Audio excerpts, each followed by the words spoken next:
¿Qué tal? ¿Cómo están, hermanos? Pues vamos con un capítulo más del estudio bíblico de Santiago. Hoy vamos con la clase número 6 y es el capítulo 2, versículo del 14 al 26. Hoy terminamos el capítulo 2, ¿de acuerdo? Con esto lo terminamos y ahí vamos a ver una de las frases más controvertidas, ¿no? Que es, este, muéstrame tu fe sin obras y yo te mostraré mi fe por mis obras, ¿no? Pero bueno, vamos a verlo. Déjenme quitarme de acá, voy a quitar la cámara. Ahí está, ahí estamos, ¿no? Acá, Estudio Bíblico de Santiago, capítulo 6, la relación entre la fe y las obras del cristiano. Ese es el, digamos, como subtítulo o título de lo que es esta segunda parte del capítulo número 2. ¿De acuerdo? Y vamos a ver ya también lo que ahí nos menciona del resumen del análisis de Santiago. A ver, pero permítame aparecer otra vez acá. Ahí está, ya estamos. Ahí estamos ya, ¿no? Déjenme sacar mis apuntes. De acuerdo, ahí estamos. Entonces lo que les puse, ¿no? Un pequeño resumen, así a grosso modo, de lo que es el análisis principal de Santiago, del capítulo 2 del versículo 14 al 26. Recuerden, de 14 al 26. ¿De acuerdo? En este contexto, bueno, Santiago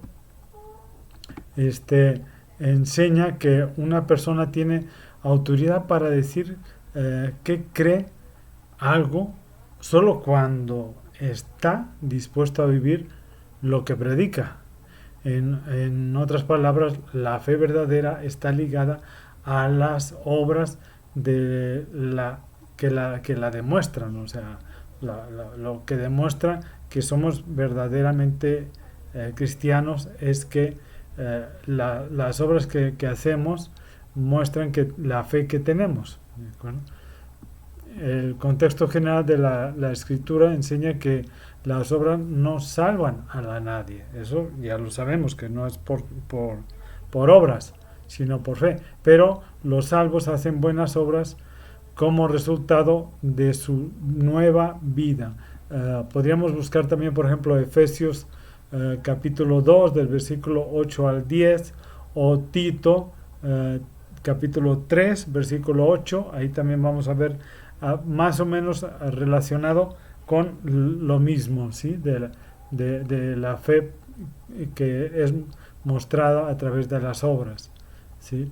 La fe verdadera se muestra en obras. Así que el cristiano lleva sobre sus hombros, podríamos decirlo así, una carga de compromiso y sacrificio en relación con el prójimo que no puede eludir con su peregrinaje cristiano, ¿sí? Ahí vemos ahorita también lo que es el análisis y comentarios acerca de esta sección. El argumento de Santiago en estos versículos es que la fe genuina se demuestra con solo, no, perdón, no solo con palabras, no, o sea, no con lo que expresamos, sino con obras de servicio al prójimo, de gente necesitada, ¿no?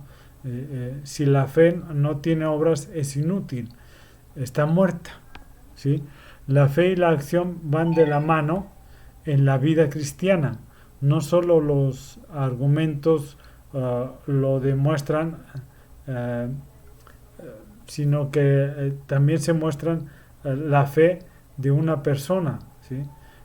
Si nos demuestra también esa fe, se demuestra a través de su conducta, su estilo de vida, que es congruente lo que habíamos estado diciendo, ¿no? Que es congruente con lo que digo, lo que vivo, lo que muestro a los demás, el ejemplo que doy. Todo esto es un engranaje, ¿no? Y es un estilo de vida, ¿sí? La fe y la acción van de la mano en la vida cristiana. Bien puede decirse entonces que creer, eh, es actuar conforme a los principios de la fe que se profesa. En otras palabras, la afirmación y la acción del cristiano deben ser coherentes con su peregrinación, o sea, peregrinarse, con su vivir, ¿sí? Entonces, podemos ver, ahorita vamos a poder ver ya cómo es la estructura en sí o sea, de este contexto de que está hablando Santiago aquí, ¿sí? Y incluso podemos dividirlo, esta sección la podemos dividir en 4 párrafos, ¿sí? Del 14 al 17, del 18 al 19, del 20 al 24 y 25 y 26. Puede decirse que los versículos, por ejemplo, del 14 al 17 presentan un argumento del contexto y ilustran con un ejemplo del sentido común, podríamos decirlo, ¿no? De 18 a 19 presentan lo que bien pudiera denominar como la base para un debate, ¿sí? Sobre el argumento y el del 20 al 26, ¿sí? Ya podríamos dividirlo a lo mejor un poquito más así. Presentan 2 ejemplos de las escrituras para apoyar el argumento que la fe sin obras está muerta. Es importante observar las divisiones de los textos, pero más importante aún es identificar las afirmaciones que contiene. Por ejemplo, en el primero pudiéramos poner a los creyentes no les servía de nada tener fe si no se evidenciaba en lo que hacían, ¿sí? Podemos hacer pues, a lo mejor 2 preguntas un poco retóricas, ¿no? Si los creyentes conocían la necesidad de algún hermano y no hacían nada para satisfacer esa necesidad, su actitud no sería para nada, o sea, cristiana, ¿no? Pudiéramos decirle, ¿sí? O sea, no serviría, ¿no? Realmente no serviría de nada. ¿Por qué? Porque no estás apoyando a la otra persona, no estás haciendo nada para aliviar esa situación en la que están viviendo esos hermanos, ¿sí? La fe que no se mostraba en hechos no servía para nada, ¿sí? Realmente. En el segundo pudiéramos ponerle, por medio de las obras, una persona podía mostrar su fe. Esta es la conclusión del diálogo imaginario, pudiéramos decir así, presentado como ejemplo en la primera parte de este versículo, ¿sí? La fe era muy importante, es muy importante, sigue siendo muy importante, pero sin obediencia es inútil, o sea, esas obras, ¿no? Es inútil. Los demonios, acuérdense que ahí dice, ¿no? Los demonios también creían en Dios, pero no le obedecen, nada más tiemblan, pero no le obedecen. Para convencerse de que la fe sin obras era infructífera, debían considerar el ejemplo de Abraham cuando se dispuso a sacrificar a Isaac, ¿se acuerdan? La fe de Abraham fue aprobada por lo que hizo, y la fe y las obras estaban juntas, pero estas evidenciaron su fe que tenía Abraham, ¿sí? La fe sincera de Abraham le fue reconocida por sus obras. La tercera pues sería a una persona se le declaraba justa o justificada, ¿sí? Por las obras que hacía mediante las cuales mostraba su fe a Dios, ¿sí? Y perdón, se me pasó. Ahí está. No. A una persona se le declaraba justa o justificada, ¿sí? Por las obras que hacía mediante las cuales mostraba su fe en Dios. ¿Sí? Esa sería la tercera parte, ¿no? Rahab, por ejemplo, si se acuerdan de Rahab, la ramera, así se la llama en el Antiguo Testamento. Rahab fue declarada justa o justificada, ¿sí? Por sus obras. El cuerpo sin espíritu está muerto, ¿sí? Entonces es un símil, ¿no? Es un símil de la fe y las obras para resaltar ese hecho, ¿no? La fe que no se ve y evidenciada en hechos estaba muerta. ¿Eh? Déjenme pasar a la otra. Sí, ahí está. Ahí, ya. Podríamos, o sea, ahí dijéramos una declaración de resumen del texto o del contexto, pudiera ser la fe genuina se demostraba mediante obras que implicaban sacrificio personal. ¿Sí? Personal. ¿Cuáles asuntos se presentan en Santiago? ¿No? Ahí podemos ver. Perdón.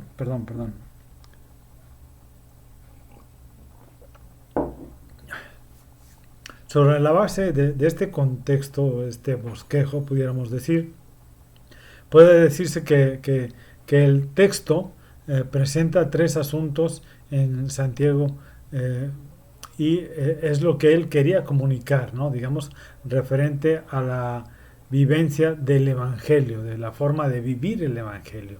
Tenía que ver básicamente con las obras como demostración de lo que profesaban, ¿no? O sea, de su profesión de fe, de lo que vivían, ¿sí? Eh, Santiago dice que, o sea, a los creyentes, que no les servía de nada afirmar que tenían fe si ésta no se evidenciaba en lo que hacían. Mediante un ejemplo del sentido común ilustra su argumento, ¿no? Si conocían la necesidad de una persona y no hacían nada para satisfacerla, su conocimiento no servía de nada. En otras palabras, era necesario que su fe se mostrara a través de lo que hacían, ¿sí? Eso lo podemos poner no tanto en la carta. Bueno, la carta lo estamos manejando aquí como en pasado, ¿no? Porque es una carta que ya está escrita, pero realmente es algo que realmente sigue útil en la actualidad, ¿sí? Esto debemos de enfocarlo y ponerlo en hechos actuales, ¿de acuerdo? De lo contrario, pues esa fe sería inútil realmente, ¿sí? Déjenme pasarme a la otra. Ahí está. A través de lo que parece un debate ficticio, digamos ahí, Santiago dice que una persona podía tener una creencia correcta y sin embargo no ser un verdadero cristiano, si no vivía conforme a lo que decía creer, ¿no? Para ridiculizar a los que se conformaban con tener una creencia correcta, o sea, tener una fe. Santiago les dice que hasta los demonios creen en Dios, pero no obedecen a Dios, ¿sí? Así que Santiago quería enseñar a esos lectores, a esas personas a las que está dirigida la carta y a nosotros también actualmente, que la fe en Jesucristo se mostraba mediante la obediencia a la palabra de Dios. ¿De acuerdo? 3. Para ilustrar el concepto de la fe sin obras está muerta, okay, Santiago presentó dos ejemplos, Abraham y Rahab, ¿sí? O Rahab, en hebreo es Rahab, porque la H es J, Rahab. Su fe se demostró mediante el riesgo o la obra o realmente la fe, ¿sí? Que asumía el dar protección a dos enemigos de su pueblo, ¿sí? En Santiago, en Rahab y Abraham, pues el sacrificar a su propio hijo, ¿no? Eso es lo de acuerdo. Santiago quería enseñar a las personas que leyeran esta carta que la fe en Cristo implica sacrificio personal a través de las obras. ¿De acuerdo? Entonces, vamos a adelantarle acá. Ahí estamos. ¿Sí? ¿Cómo se desarrolla este concepto de Santiago? Bueno, vamos a ver aquí del versículo 14 al 17. Santiago presenta el argumento, ¿no? Que les hemos dicho, que la fe genuina se demuestra no con palabras, sino con obras de servicio al prójimo. Si la fe no tiene obras, es inútil.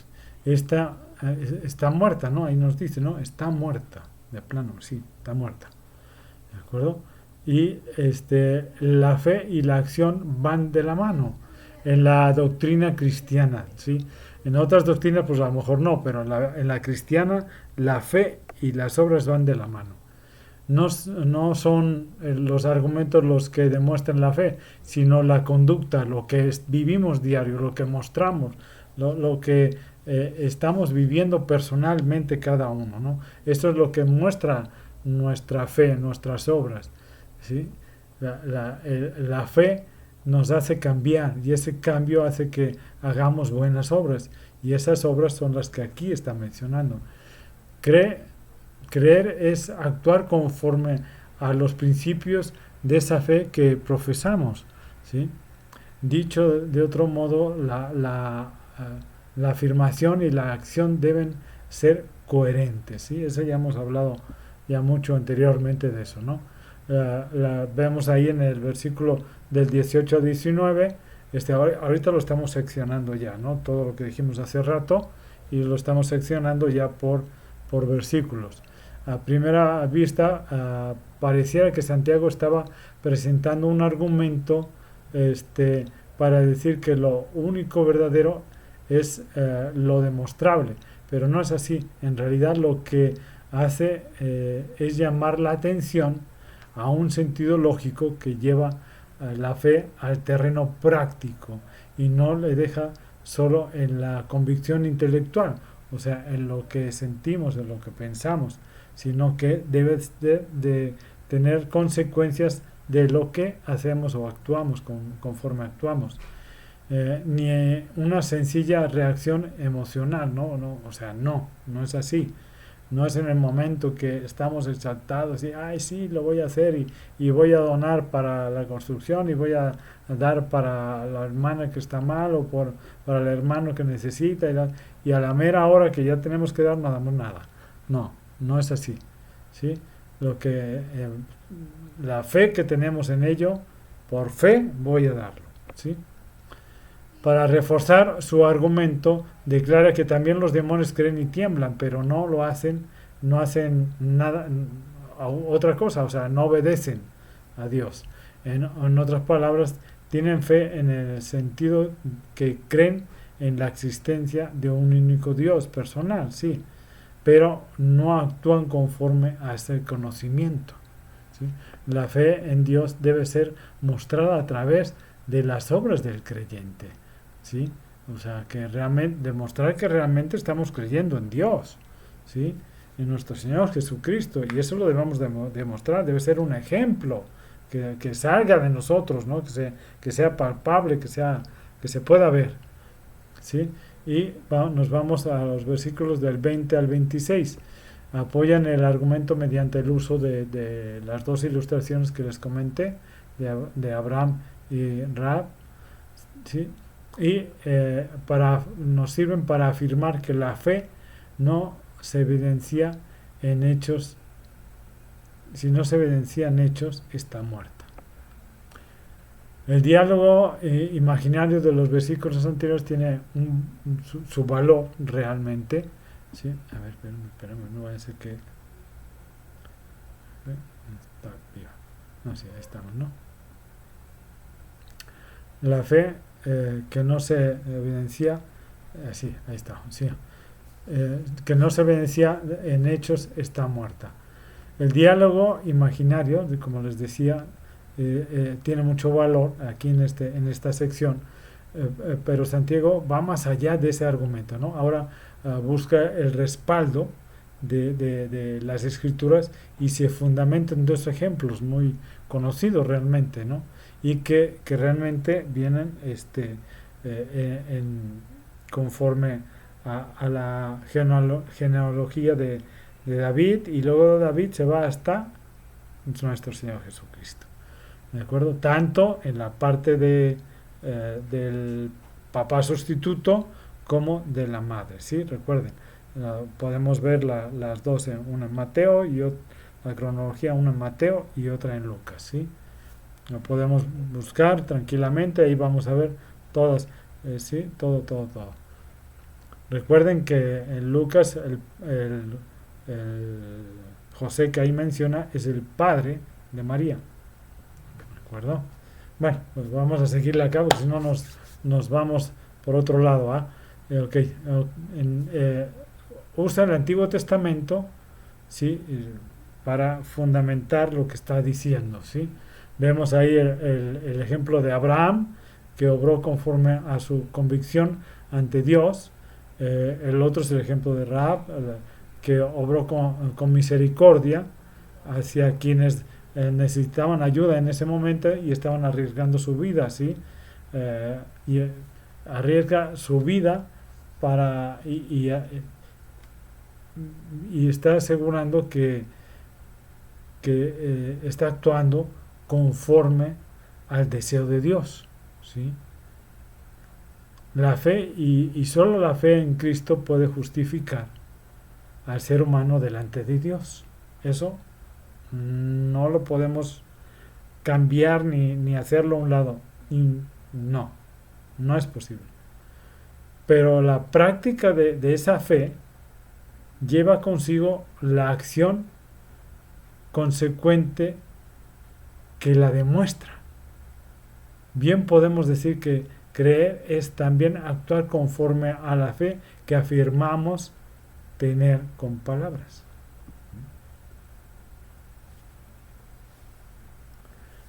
Si Abraham con su obra de fe se enfrentaba a la posibilidad de perder a su hijo, Isaac, ¿se acuerdan? Y Rahab, por su parte, corría el riesgo de perder su propia vida al ocultar a los espías, ¿sí? En ambos casos, las obras descansan en su gran fe, ¿sí? En un paso realmente de fe que hicieron, ¿no? En un acto de fe. Las obras de los creyentes prueban que la fe es y está viva. Sí, Señor, está viva. Santiago afirma en su argumento su argumento con una comparación que salta a la vista y no necesita comentario alguno. Como es el cuerpo sin el espíritu, así es la fe sin obras. La fe y la acción son son realidades inseparables que se complementan y se fortalecen entre sí. ¿Ok? Y vamos a terminar ya poniendo bien los principios que se derivan de Santiago, ¿no? El primero, pues, lo pongo acá, si no, no lo van a ver. ¿De acuerdo? Ahí sí, ahí está, ¿no? ¿Cuáles son los principios que sacamos ya de Santiago? Y podemos ver ahí la fe en Jesucristo se muestra a través de hechos coherentes con lo que afirmamos, ¿sí? O sea, debemos de ser coherentes en nuestras afirmaciones. En efecto, Santiago dice que sus lectores, que no les servía de nada tener fe si ésta no era evidenciada con lo que hacían. Santiago recurrió al sentido común para ilustrar su argumento. Si conocemos la necesidad de alguien, pero no hacemos nada para satisfacerlo, ¿de qué le sirve a ese hermano nuestro conocimiento? ¿Sí? De nada. Segundo, la fe en Cristo se muestra mediante la obediencia de la palabra de Dios. Santiago les dijo a los creyentes que hasta los demonios creen en Dios, ¿sí? Y hasta sienten miedo, acuerdan que dice que tiemblan, ¿no? Pero no obedecen lo que Él dice. En verdad una persona puede tener una creencia correcta, ¿sí? Y sin embargo no ser un verdadero cristiano, porque no vive conforme a lo que dice creer. Hay personas llamadas cristianas que tienen una actitud doctrinal envidiable, pero una conducta despreciable. O sea, hay algunos que en la iglesia son santos, San Cristóforo, y en su casa son demonios, ¿no? Realmente. Entonces, ahí no concuerda una cosa con la otra, ¿no? El Evangelio exige que seamos coherentes entre nuestros dichos, o sea, lo que decimos, y nuestros hechos, lo que hacemos. Y 3 sería, la fe en Cristo implica el sacrificio personal en nuestras acciones. Los dos ejemplos que Santiago presentó, acuérdense de Abraham y de Rahab, para ilustrar el concepto que la fe sin obras está muerta, hablan tanto de riesgo como de sacrificio personal. Nuestra fe genuina se manifiesta en lo que hacemos en servicio a los necesitados, a las personas que realmente nos necesitan. Y el verdadero servicio siempre implica sacrificio personal. Siempre, siempre, siempre. Es un sacrificio que debemos de hacer y que debemos de darnos de nosotros, no de otros, ¿no? Sino de nosotros. Y eso es lo importante, lo que debemos de hacer es actuar conforme a lo que hablamos, ser coherente siempre, lo que digamos, eso hagamos, ¿de acuerdo? Ok, cuídense mucho hermanos, los estamos viendo la próxima semana con el capítulo ya 3, vamos a ver el capítulo 3, ¿sí? Y que Dios los bendiga mucho, cuídense mucho y espero que les siga sirviendo estos estudios para seguir adelante con aprender más de la palabra de Dios. Que Dios les bendiga, cuídense mucho, nos estamos viendo.